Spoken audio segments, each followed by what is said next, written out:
Hey, everybody, I'm Jim Richards. I want to welcome you to this week's Cyber Church broadcast. You know, every year at Christmas, I just have tremendous compassion come up in my heart for the many people who really don't enjoy Christmas because of bad experiences growing up. Or, there's some people that don't experience or don't enjoy Christmas just because they've never really discovered the value of making connections. There's a lot of reasons you don't enjoy Christmas. But I want to help you if you're struggling with any kind of holiday depression.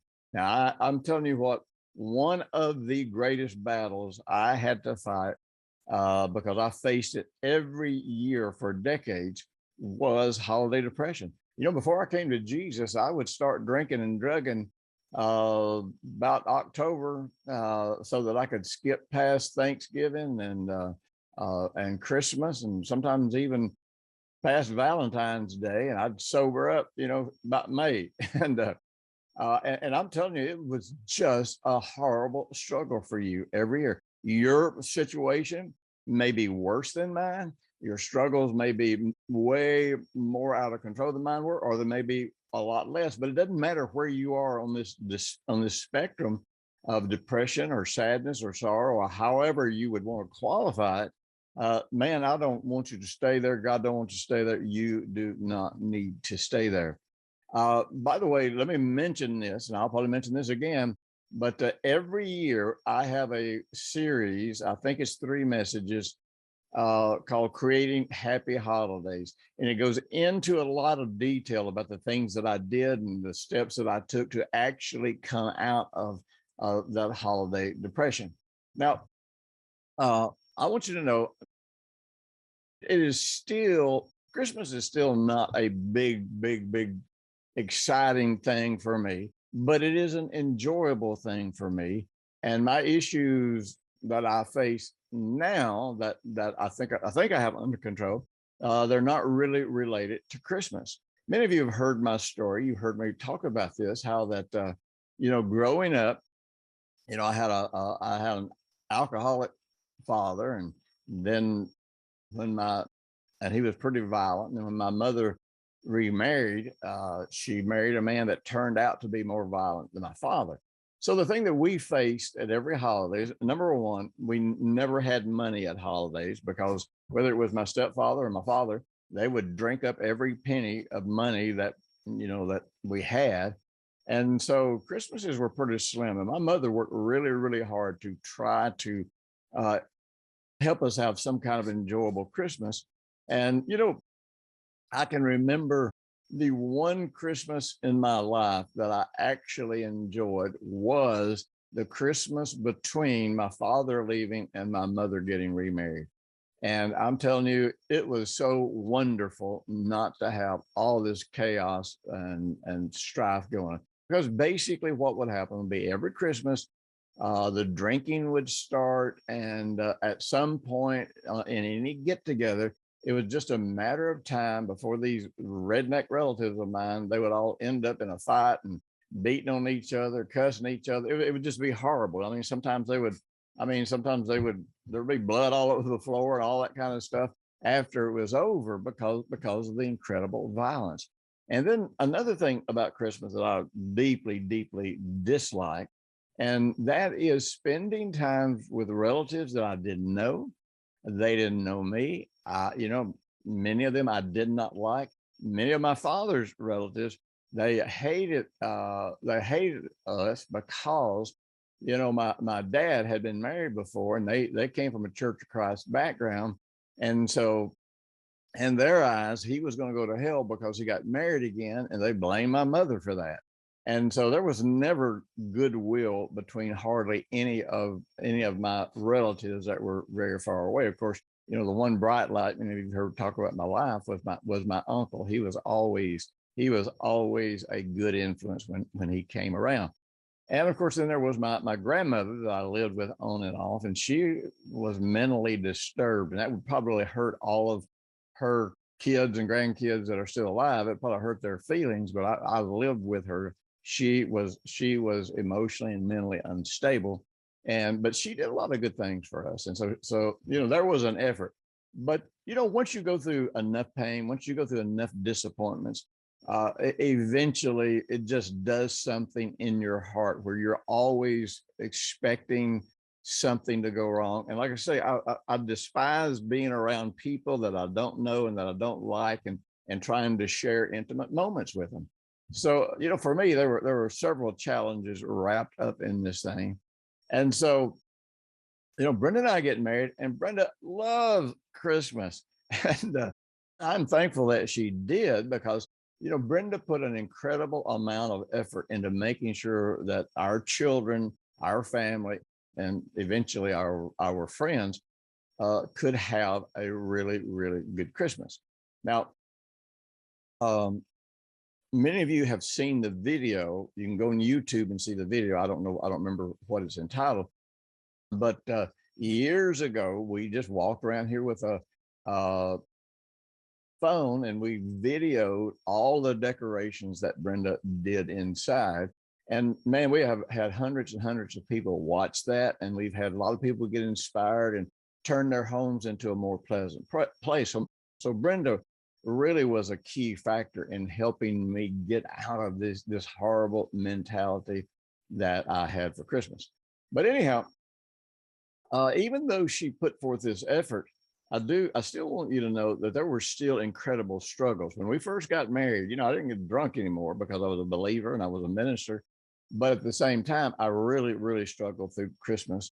I would do everything I could to be sociable, to be friendly, but I had to leave the room very often because I knew that I needed to get away from my kids and everybody. I didn't make a big deal out of it. I just would, just leave the room like I was going to the bathroom or something, but I'd be gone a while. And I would have to go away and just sometimes pray it through. I'd have to deal with, with the emotions that were going on. And then I'd go back in and be with everybody again. And I would do everything I could to not disrupt everybody else's holiday. That's one of the things you want to realize. Just because something is bad for you doesn't mean you have to make it bad for everybody around you. Because then every time you make a holiday or anything bad again, then that becomes a part of the collective sense of how you feel about you and that holiday. And so you will get more and more angry. You'll get more and more depressed if you are hurting and destroying the holidays for other people around you. So anyhow, there's some real simple things that I want to point out to you, and I want to encourage you in. One of the reasons, again, that we have bad holidays is, number one, experiences from our past. Number two, we tend to recreate the same traditions that our families had growing up. And so people try to duplicate a holiday based on how they had it growing up. Now, here's the thing. It's not 1955 anymore, so I'm not trying to have a 1955 Christmas. I've got a house full of kids and grandkids, and so it's a whole different dynamic. And so one of the very first issues you need to say is, I do not need to duplicate or repeat tradition. I need to get with my family and figure out what traditions they will enjoy the most. Here's a really, really simple thing. Of course, Brenda and I, we grew up with a house full of kids, and then eventually we had a house full of spouses, and then we had a house full of grandkids. And as many of you know, and I'll talk to you a little bit about it in a few minutes, we always invited hurting people, and people that were divorcees, people that were widows or widowers, people who did not have family here, people that were single. And we did not want them spending holidays alone. So, we always, I don't think we ever have had a Christmas or a Thanksgiving with any less than 25 to 30 people here. And there were times that it would be several hundred people, and we'd have to host it somewhere else. But one of the things that we did that was so simple, and I didn't want Brenda just killing herself every Christmas, every Thanksgiving, just working herself to the bone. Now it's hard to slow her down when she works, but one of the big things that we did is, for example, on Christmas Eve, instead of having a meal, we just have soup. And so her and the girls would cook a bunch of different kind of soups that the whole family likes, and people will drop in, and family will drop in, and we'll eat some soup together. We'll sit around and visit for a little while. And then, we don't make it a big deal. And then we let them go spend time with the rest of their family, with their spouses' families, the way that they want to. But we just started finding ways, in the beginning, Brenda wanted to cook a great big meal at Christmas, a great big meal at Thanksgiving. And, it's like, no, if you're not going to enjoy this, if you're going to work so hard you can enjoy it, no, then this is not what we're going to do. And so, uh, talk to your family and just ask them how they would enjoy celebrating Christmas. Now, we know that Christmas has become a total commercial nightmare where you feel pressure to spend more money than you make. You feel pressure to buy expensive gifts for your kids, for your grandkids, that sort of thing. But I want to give you the positive principle about giving. But before I do, I want to say this: you don't have to give gifts. As a matter of fact, we ask our kids not to purchase gifts for us. Now, many of them still will if they have finance to do it, but we don't want them to. We want them to spend money on their kids. We've had a great life. We do all right for ourselves. Why in the world should our kids be spending money? And also, you may want to do things like where you're buying gifts, inexpensive gifts for your grandkids, or you might look at other ways that you can give. And I want to say this: uh, giving uh, does something in the hearts of families when they give. So if somebody wants to give us a little gift or whatever, that's fine. But we don't understand the incredible dynamic of giving. The Bible says that it's better to give than to receive. People quote that verse, but I don't know if they really believe it. One of the things that we understand, this is made clear in the Bible, but also it is proven psychologically that people often give gifts thinking that if I give gifts, and they especially do this with their children, and when they're spoiling their children, if I give gifts and do things for my children, then the real truth is my children, they will love me, and that they will value me. That is absolutely not necessarily true, because really what we know psychologically is when we give to other people, if they have character, if they are grateful, appreciative people, then they will value and appreciate what you do, and it may endear them to you to some degree. But the real truth is, when we give to somebody, it's actually us who binds ourselves to them, unless you're trying to manipulate them, unless you're doing something to get some kind of response that you want to get from them. The real truth is, giving a gift to someone else uh, is always about expressing value for them. And the gift that you give them, whatever it may be, the effort that you put into it, the time, the money, or whatever that you put into it, is you expressing the value that you have for them. And this, one of the reasons that Christmas is so empty and so vain, so void in these days that we live in, is because just people just get a shopping list, and they've got big families and they're under pressure financially, they're rushed, and so everything about Christmas really drifts into the whole commercial arena, and instead you're just trying to make your budget work and give people some decent gifts, and you're not really in your heart expressing value for them. You're not picking gifts or doing things for them that are going to make them feel valuable and make them feel precious. So personally, if you're struggling financially, I would sit down with my family to say, you know what, I'm struggling financially. Or if you look at the world around you, so many people have been hurt financially by COVID, by what's happening in the job market. But the honest truth is, a lot of people cannot afford and should not waste their money buying gifts for each other. But you can turn this into something totally different according to what the desires of your family are.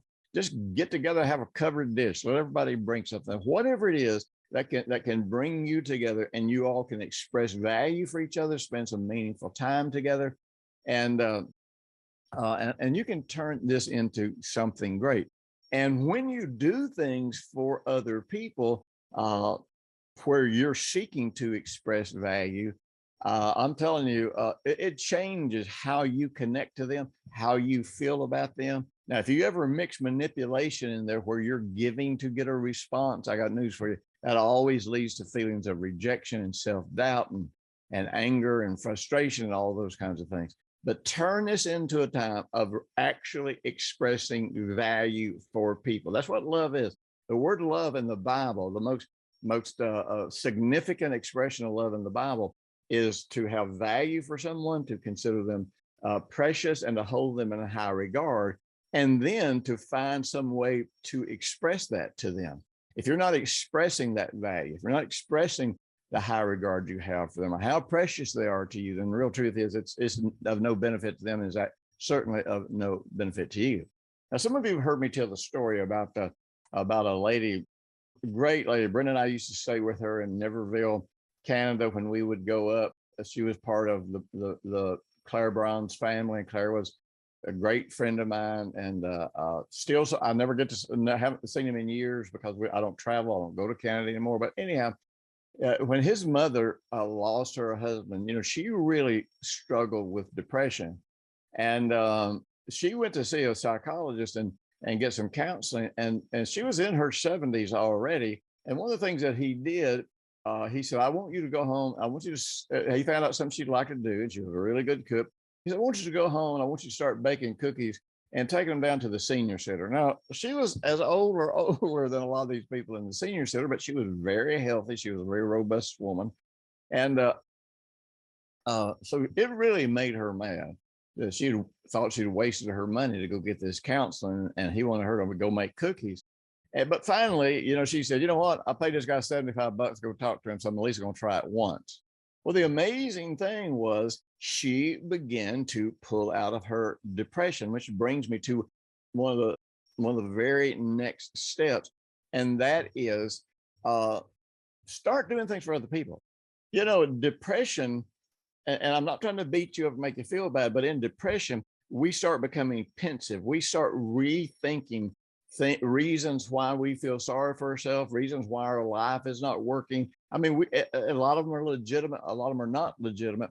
But the thing is, as long as our focus is on ourselves, we're going to go deeper and deeper into depression. And the truth is, we may never recover. It can cost us our marriage. It can cost us our relationship with our kids. It can cost us our relationship with our friends. It can cost us our job. I've seen a lot of people end up destroying their entire life because they would not deal with depression. And you may know how to do heart work, and if you do, if you use some of my heart physics tools, you know how to pull out of this stuff just in a minute. But many people have never done that, and many people get so depressed that they don't feel like they can do some of these internal things. So one of the simplest things you can do is do things for other people. Look outside of yourself. One of the things about selfishness is the opposite of love. And so when you get into depression and you're focusing on yourself, you are not going to be serving and blessing other people. You're really going to want other people to pet you and pamper you, or and you're going to drown in your suffering. Almost everybody that knows Brenda and me, that one of the things that we started doing, and it was I think we started on the first Thanksgiving that we were married. If not, it was the second. I can't remember for sure. But anyhow, one of the things that we did, and this made such an incredible difference. But now Brenda wanted to do this. I didn't force her to do this. But I talked to her about my struggles about Christmas, and also the fact that suicide rates tend to go up. And people were contacting me, wanting help, wanting counseling, all this kind of stuff. And so we lived in a tiny little 1,100 square foot apartment. I mean, it was tiny. And and we didn't have any money. I'm telling you, we were so broke, but we scrounged around and got everything we could. And we invited singles, widowers, divorcees, people who had no family in Huntsville. And we cooked or Brenda cooked a meal for them. I mean, I helped as much as I could, but we turned this into an opportunity to reach beyond ourselves and touch and be a blessing to other people. And I'm telling you, um, those people came, and our dining room, our tiny little dining room was full. People were sitting on the couch. People were sitting up the steps. People were standing up in the kitchen. We probably had maybe 20 people there that very first time. And so by stepping out of ourselves and by seeking to be a blessing to other people. And again, we made sure everybody understand this is, do not bring us any gifts. This is, we just want to have a time of fellowship and friendship, get together. And we did. An interesting thing happened right after that. Now, I was in the throes of this kidney disease that I had. And I'm telling you, it had completely destroyed me financially. I had no insurance through most of it. I was on experimental medication that back in the 80s cost $125 a day. And man, we were broke. Plus, we were trying to feed kids and all kinds of things. We were just sucking every dime we had. I'll never forget one of the single ladies that we invited to this first thing. Afterwards, she was talking to me about struggling with loneliness and depression. I said, well, you know what? My advice to anybody that's lonely or depressed is start being a blessing to other people. Start doing things for other people, not trying to get anything back from them, but because you're just going to give it and you're going to be a blessing. And it was really interesting. One of the remarks that she made was, well, I'm not like you and Brenda. I don't have plenty of money to buy food to feed people. Now, I didn't say anything, but number one, you can always do a potluck and have a covered dish, have everybody bring a little bit. If your house is not big enough, you might find a friend that says, well, we can do it at my house. My house is big enough. But what was so very interesting about that is she didn't realize when our friends left on that Thanksgiving day, we didn't even have enough food left to last 2 or 3 days. I mean, we barely had enough food left to provide lunch for our children at school the following week. And it's not about the resources you have. The thing is, when you commit yourself to do something, when you choose to do something, I'm telling you, somehow or another, you can always, always, always find the resources that you need to do it. And like I say, many times it's going to be people who pitch in, or it's going to be other people that help, or it's just going to be you discovering and finding the resources and being willing to use them. I will tell you one more gift. I mean, the emotional gifts are the ones that really transform people. I used to tell our ushers, our staff, everybody that worked with me in my ministry, I would remind them continuously. It is really, when people walk out these doors, they're going to forget most of what I said in any sermon that they heard me preach. But I tell you what, they won't forget. They will not forget how we made them feel when they were here. Did we make them feel valuable? Did we make them feel wanted? Did we make them feel precious? Or did we, or what did we do? Did our ushers act like Gestapo or what? How did all that go? So I realize that it is what you can do in making loving and or emotional healthy connections with other people. That's what brightens them. That's what lifts up their life. That's what gets them encouraged. And so, kindness, mercy, any of these things are gifts that you give to people. It's kind of interesting. When Luke 6:38 talks about giving, it shall be given to you, pressed down, shaken together, and running over, shall men give unto your bosom. That's not talking about money. I mean, money applies, but really, if you read that in context, it's talking about mercy. It's talking about forgiveness. It's talking about kindness. And so when we sow this into other people's lives, and we're not doing it to get them to respond to us, but the truth is, many of those people are going to respond to us. Many of those people are going to be so broken they can't respond to us. So, just give the gift of kindness and love and friendship. Give the gift of laughter. Try, get together and try to have a good time. If you're not good at getting conversations, go invite somebody to your get together that really is good at. But let me tell you, I think one of the most important gifts that you could give somebody And it doesn't even have to be called a gift, but maybe it's forgiveness. Maybe you finally look at the fact. Remember, one of the parables that Jesus taught is that when we are freely forgiven, we should never withhold forgiveness from anybody. And he taught an entire parable, and all those parables were about how to live so that you function in the kingdom and you experience righteousness, peace, and joy. And so, man, we've received this incredible, merciful forgiveness. And the problem is, when I hear a believer say they can't forgive, honestly, I have to just I have to take a big gulp, because I really want to pounce on them. It's like, sure, you can if you want to. Either that or Jesus is an idiot or a liar, because Jesus basically said, look, don't tell me you need faith. And this is in the book of Luke. I think it's 17, Luke 17. Don't tell me you need faith to forgive somebody. He says, if you got faith like a grain of mustard seed, you can say this tree be plucked up and it'll be plucked up by the roots. This is not a faith issue. This is an attitude issue. And forgiveness is not saying that what they did is all right. The truth is, the first step in forgiveness is you sending away the offense. You choose, I don't want to be offended by that anymore. Now, I'm not talking about getting involved with people that are hurtful. I'm not going to go back and get involved with people that are abusive. But first and foremost, send it away from you. And really, if they need the burden of guilt and shame lifted off of their shoulders, forgive them. Just call them up and give them the best Christmas gift that they may have ever had. Don't explain yourself. Don't try to say, now, this was your part, this is my part. Just say, you know what, we had this big blow up a long time ago. I just want you to know that I want you to forgive me for my part. And so I want you to know that I forgive you of anything that happened.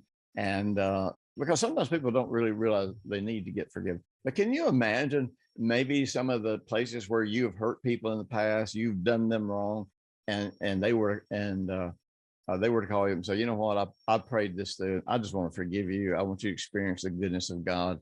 And what a gift that would give people. So listen now, don't forget, click and get the free download on Creating Happy Holidays.